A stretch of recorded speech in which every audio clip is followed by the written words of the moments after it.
Thank you. Senator Roberts. Thank you, President.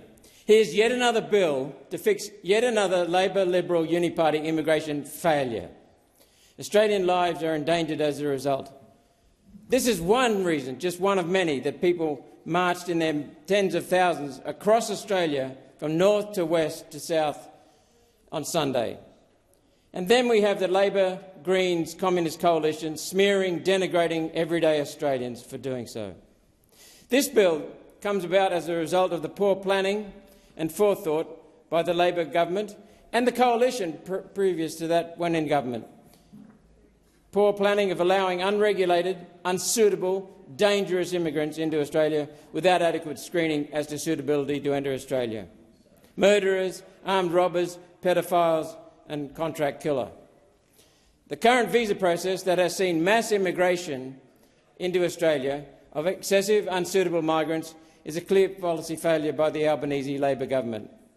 Having failed to be accepted as genuine refugees and being denied protection visas after multiple assessments, the government had found that there are difficulties in deporting those people.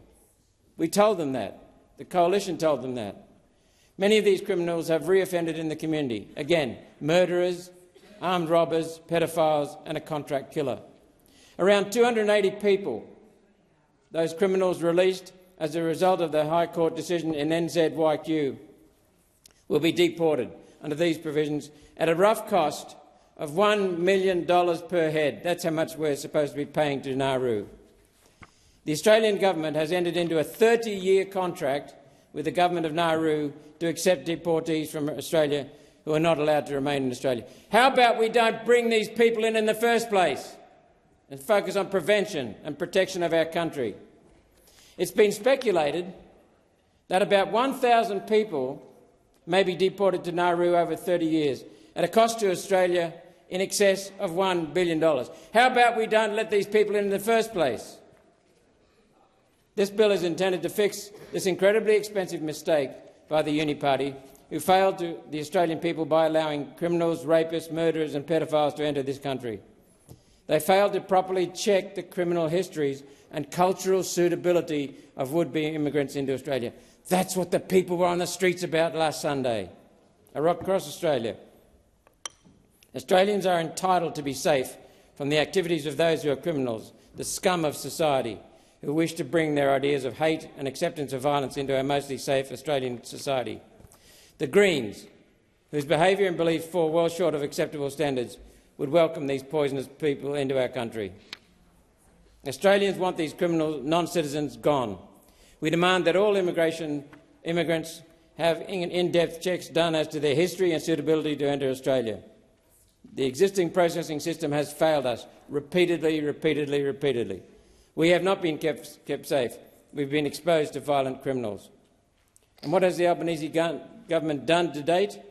It has lied to us as to the numbers of unfiltered migrants entering into Australia, with mass immigration continuing to occur.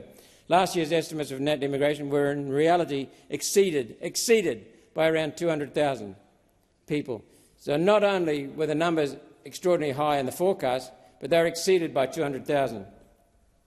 Previous years, the excess was 280,000. We have had more than 500,000 people coming into this country, net migration in years. And what's Mr Albanese done? He has promised that the next year they'll be cut. Well, they were increased.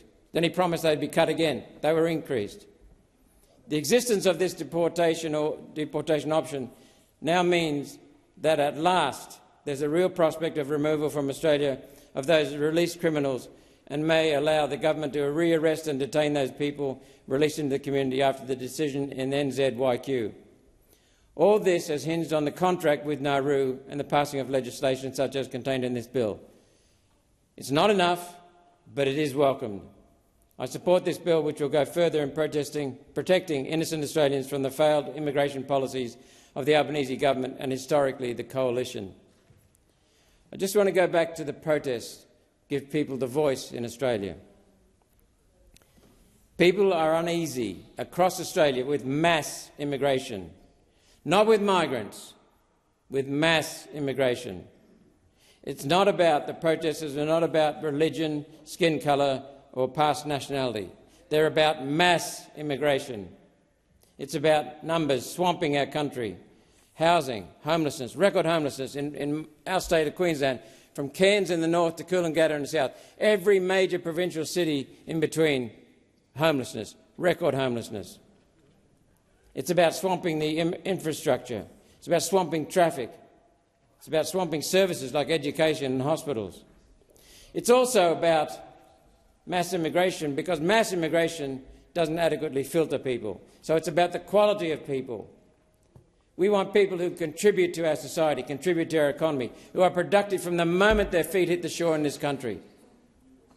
Not send PBS drugs home, not sign up for welfare. Most importantly of all, the spirit of the country, the culture of the country, the cohesion of the country, the unity across the country. We want them to assimilate into Australia. Not to change Australia, but to be changed by Australia. We want people to fit into the country.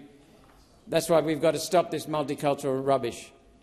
Multiculturalism prevents assimilation. It ensures that the past culture they've come from continues. And then we have a fractured country. I talked yesterday about this. Government has three roles. Three roles. That's it. Protect life, protect property, protect freedom. And stay the hell out of people's lives, but give them a secure environment in which to live and a free environment. We need to restore Australia, and last Sunday was the first step in that. People across the country, thank you so much for standing up. Thank you so much for reclaiming Australia. We want more. The Australian people need more. Thank you.